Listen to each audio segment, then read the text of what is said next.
Welcome back to my channel అమ్మ official 09. అందరూ ఎలా ఉన్నారండి? బాగున్నారా? అయితే చాలా చాలా బాగున్నామండి. మీరు కూడా బాగుండాలని మనస్ఫూర్తిగా కోరుకుంటున్నాను. లాస్ట్ టైం అయితే నేను గోధుమ పిండితో బెల్లం కొమ్మలు అయితే చేశాను కదండి. చాలా టేస్టీగా క్రిస్పీగా చాలా బాగా వచ్చేయండి. ఈరోజు అయితే నేను గోధుమ పిండితోని బిస్కెట్స్ అయితే చేయబోతున్నాను. చాలా చాలా బాగుంటాయండి. ఓవెన్ లేకుండా ఇంట్లో అయితే సింపుల్గా అయితే చేసుకోవచ్చు. జస్ట్ 3 days ఉంటే సరిపోతుందండి. అంతే చాలా చాలా టేస్టీగా ఉంటుంది అన్నమాట. ఫస్ట్ అయితే ఒక కప్పు బెల్లం తీసుకున్నాను, అంటే ఫుల్గా కాదు, 1/2 కప్పు బెల్లం తీసుకున్నానండి. దాంట్లోని కొంచెం కొబ్బరి పాలు అయితే వేసాను. కొబ్బరి పాలు అయితే మామూలు పాలు కూడా వేసుకోవచ్చు, కాకపోతే కొబ్బరి పాలు అయితే బాగుంటుంది టేస్ట్ కోసం అని చెప్పేసి నేనైతే కొబ్బరి పాలు అయితే వేసాను అనమాట. కొబ్బరి పాలు వేస్తే చాలా బాగుంటుంది అండ్ కొంచెం టేస్ట్ వెరైటీగా ఉంటుంది కదండి. పిల్లలైతే ఇంట్రెస్టింగ్గా తింటారు. సో అందుకే నేనైతే కొబ్బరి పాలు వేసి బెల్లం అయితే బాగా కరగబెట్టానండి. దాంట్లోనే ఉండలు లేకుండా కలుపుకోవాలన్నమాట. దాంట్లో కొంచెం బేకింగ్ సోడా అయితే వేసాను అనమాట. ఎందుకంటే కుక్ చేసేటప్పుడు బిస్కెట్స్ బాగా కుక్ అవుతాయి అనమాట. సో అందుకే నేనైతే వేసాను. ఒక కప్పుతో అయితే నేనైతే గోధుమ పిండి తీసుకున్నానండి. ఒక కప్పు గోధుమ పిండి 1/2 బెల్లం వేసాను. అంటే కరెక్ట్గా కొలత అయితే సరిపోయింది. స్వీట్ మరీ ఎక్కువ అవ్వలేదు, మరీ తక్కువ అవ్వలేదు అనమాట. కరెక్ట్గా వచ్చిందనమాట. సో దాన్ని అయితే బాగా మిక్స్ చేసుకుందాం. ఇప్పుడైతే చపాతీ పిండి ఎలా కలుపుతామో అలాగే కలుపుకోవాలండి. మరీ గట్టిగా అయితే కలుపుకూడదు, ఎందుకంటే బిస్కెట్స్ మరీ గట్టిగా వచ్చేస్తాయి అనమాట. సో అందుకే నేనైతే మరీ గట్టిగా కలుపుకోకుండా కొంచెం కొంచెం కొబ్బరి పాలు వేసుకుంటూ స్మూత్గా అయితే కలుపుకున్నాను అనమాట. దాంతో కొంచెం సాల్ట్ వేసానండి, ఎందుకంటే స్వీట్స్ కదా, బిస్కెట్స్లో సాల్ట్ వేస్తే చాలా టేస్టీగా ఉంటుంది కదండి. అంటే చిటికెడు అంతా వేసాను అనమాట. అంతే, అంతకు మించి ఎక్కువ అయితే వేయలేదండి. చిటికెడు అంతా సాల్ట్ వేస్తే చాలా టేస్ట్ ఉంటుందండి. ఏదైనా స్వీట్ చేసేటప్పుడు దాంట్లో కొంచెం సాల్ట్ వేసుకుంటే చాలా చాలా బాగుంటుందండి. సో అందుకే నేనైతే వేసాను. చూసాగా పైన అయితే ఆయిల్ అప్లై చేసుకొని ఒక 1/2 అయితే ఉంచాలన్నమాట. బాగా నానితేనే బాగా వస్తాయి అనమాట మనకి బిస్కెట్స్ అనేవి. సో అందుకే నేనైతే 1/2 అయితే పక్కన పెట్టుకున్నాను పైన ఆయిల్ వేసుకొని. సో దీన్ని అయితే బాగా కలుపుకుంటూ ఉండాలండి, అప్పుడే బాగా వస్తాయి మనకి. మీలో ఎంతమంది ఇలా ఎలా ట్రై చేశారో కామెంట్ అయితే చేయండి. నేనైతే ఇది సెకండ్ టైం అండి చేయడం. నేను ఫస్ట్ టైం చేశాను కానీ మామూలు పాలతో చేసాము. ఇప్పుడైతే వెరైటీగా చేద్దామని చెప్పేసి కొబ్బరి పాలతో అయితే చేసామన్నమాట. చాలా చాలా బాగా వచ్చాయి అన్నమాట. టేస్ట్ కొంచెం వెరైటీగా ఉంది. సో అందుకని మీరు కూడా వేసుకొని ఒకసారి ట్రై చేయండి. ఎలా వచ్చిందో కామెంట్ కూడా చేయండి మాకు.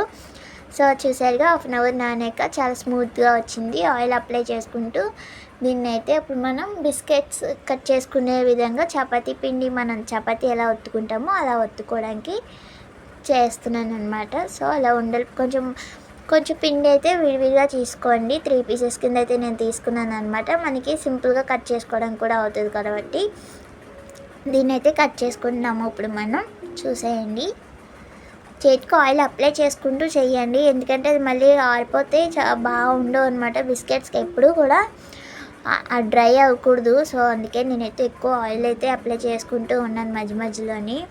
చపాతీకి అయితే మామూలుగా ఎలా అయినా చేసుకోవచ్చండి, కాబట్టి బిస్కెట్స్ కదా, సో పాడైపోకుండా ఉండాలంటే చాలా కేర్ తీసుకుంటూ చేయాలన్నమాట.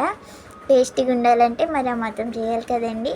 సో ఇలా అయితే పగులు రాకుండా మనైతే కొంచెం పగులు అయితే వస్తాయండి, కాకపోతే పగులు రాకుండా చాలా మరీ మందం కాకుండా మరీ పలుచగా కాకుండా బిస్కెట్స్ మాదిరిగా పలుచగా ఒత్తుకోవాలన్నమాట. సో నేను మరీ మందం కాకుండా మరీ పలుచగా కాకుండా మీడియం సైజులో అయితే ఒత్తుకున్నాను. సో దీన్ని అయితే మనమైతే కట్ చేసుకుందాం.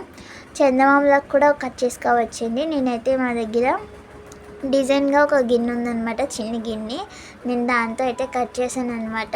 అంటే డిజైన్గా కొంచెం బాగుంటాయి కదా చూడడానికి కూడా అనేసి నేనైతే దాంతో కట్ చేశాను అనమాట. అదైతే కొంచెం సూదిగా లేకపోవడం వల్ల సరిగ్గా కట్ అవ్వలేదు. సూదిగా ఉన్నది ఏదన్నా అయితే అంచులు సూదిగా ఉంటాయి కదండి, అంచులు బాగా సూదిగా ఉన్నది అయితే బాగా కట్ అవుతాయి అనమాట వెంటనే. ఇదైతే సాఫ్ట్గా అదే కొంచెం వేరేలా ఉందన్నమాట, అందుకని కట్ అవ్వలేదు. సో నేను అందుకనే చాక్తో కొంచెం ప్రెస్ చేసి కట్ చేశాను అనమాట. మిగతా ఇవన్నీ కూడా చందమామలాగా కట్ చేశాను అనమాట. సో అయితే బాగా వచ్చేయండి. చూసారుగా ఇలా డిజైన్గా కట్ చేస్తే కొంచెం పిల్లలకి అయితే ఇంట్రెస్టింగ్ కూడా అనిపిస్తుంది అనమాట. సో అలాగైతే మీ దగ్గర ఏదన్నా బిస్కెట్ కట్టర్ కూడా ఉంటాయి కదా, సో దాంతో కూడా కట్ చేసుకోవచ్చు. అవి దాంతో కూడా కట్ చేసుకోండి. నేను మిగిలిన పిండి ఇలా కట్ చేసేటప్పుడు సైడ్ ఉంటాయి కదండి, ఆ పిండిని అయితే నేను వేస్ట్ చేయలే, మళ్ళీ మళ్ళీ చేస్తూ ఉన్నాను. బిస్కెట్స్ తయారు చేస్తాను అనమాట. అవి మళ్ళీ ఉండ చుట్టేసి చపాతీలా ఒత్తుకొని బిస్కెట్స్ అయితే తయారు చేస్తాను అనమాట. అవి అయితే నేను పిండి అయితే వేస్ట్ చేయలేదండి.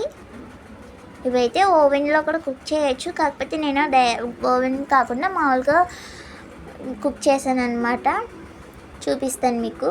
సో అన్నీ నేనైతే కొన్ని అయితే అలా గుండ్రంగా కట్ చేశానండి, కొన్ని అయితే ఇలా చందమామలా కట్ చేశాను. చందమామ బిస్కెట్స్ కూడా చాలా బాగుంటాయి కదండి, 90స్లో ఎక్కువ చేస్తూ ఉండేవారు కదా. సో అదైతే చాలా వరకు కొంతమంది తెలుస్తుంటాయి, కొంతమంది ఈ రోజుల్లో పిల్లలకైతే తెలీదు. సో నేనైతే ఎలాగైతే కట్ చేసుకున్నానండి. చూసారుగా ఎంత బాగా వచ్చాయో. అది మా చిన్నోడు పాల డబ్బా మూతండి, దాంతో అయితే కట్ చేస్తున్నాను. బాగా వచ్చాయి అనమాట. అన్నీ కూడా అలాగే కట్ చేసుకుంటూ ఉండండి, చాలా బాగా వస్తాయి. కొన్ని అయితే డీప్ ఫ్రై కూడా చేశాను అనమాట. కొన్ని చేశాను, మరి ఎక్కువగా చేయలేదు. డీప్ ఫ్రై చేయొచ్చు, మరి ఇలా కూడా చేసుకోవచ్చు. డీప్ ఫ్రై కన్నా ఇలా విడిగా బనానీలు పెట్టుకొని కుక్ చేసుకుని అయితే బాగుంటుంది అనమాట. బిస్కెట్స్ టైప్ ఉంటాయి. ఆయిల్లో డీప్ ఫ్రై చేస్తే మరి అంత అంటే ఆయిల్ పీల్చుకుంటాయి కదండి, ఆయిల్ అంత మంచిది కాదు కాబట్టి నేనైతే ఎక్కువగా అయితే ఇలాగైతే కుక్ చేశాను అనమాట. ప్లేట్కి అయితే ఆల్రెడీ నెయ్యి అప్లై చేశాను అనమాట. నెయ్యి అప్లై చేసి నేను కట్ చేసుకున్నవన్నీ దీంట్లో పెట్టేశాను అనమాట. పనలి పెట్టి దాంట్లోనైతే స్టాండ్ పెట్టాను. దాంట్లో కొంచెం సాల్ట్ వేసానండి, నెక్స్ట్ వేసాను అనమాట. నెక్స్ట్ వేసుకొని దాంట్లోనైతే ఒక 30-35 నిమిషాలు అయితే బాగా కుక్ చేసుకున్న తర్వాత చూసారుగా ఎంత బాగా వచ్చాయో బిస్కెట్స్. సో ఇలా అయితే తినడానికి కూడా చాలా బాగుంటాయండి, చూడడానికి కూడా బాగున్నాయి కదండి. పిల్లలకైతే మీరైతే చేసి పెట్టండి, చాలా ఇంట్రెస్టింగ్గా తింటారు. చాలా టేస్ట్ అయితే వెరైటీగా ఉంది. కొబ్బరి పాలతో చేయడం వల్ల చాలా బాగుంది కూడానండి. మీరు కూడా చేసి ఎలా ఉన్నాయి కామెంట్ చేయండి, మాకైతే చాలా నచ్చాయండి. ఇంకా మరిన్ని వీడియోస్ కోసం మా ఛానల్లో సబ్స్క్రైబ్ చేసుకోండి.